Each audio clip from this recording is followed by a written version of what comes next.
Okay, so now we're into 5.2 in our syllabus, use of sine, cosine, and tangent ratios to find sides and angles of right triangles. And we're also going to look at Pythagorean theorem for that.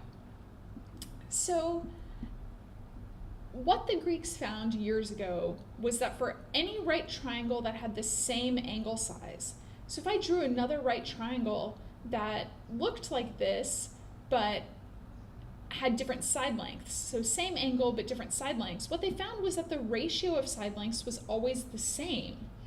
So rather than constantly saying the ratio of the leg opposite to the angle divided by the hypotenuse is the same, they came up with a nickname for that and they called it sine.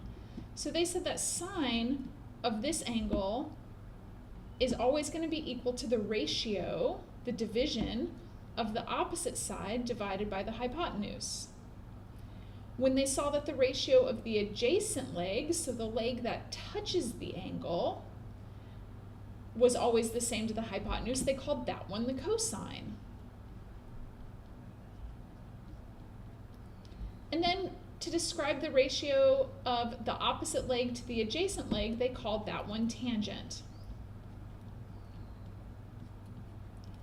And we can remember this by using SOH, CAH, TOA.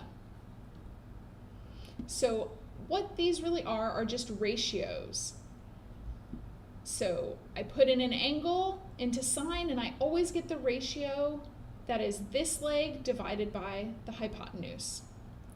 The other thing we know is Pythagorean theorem. Most of you know Pythagorean theorem as a squared plus b squared equals c squared. Well, c is always our hypotenuse, and a and b are my adjacent and opposite legs. So a squared plus o squared. So this is Pythagorean theorem, and it's also true for any right triangle.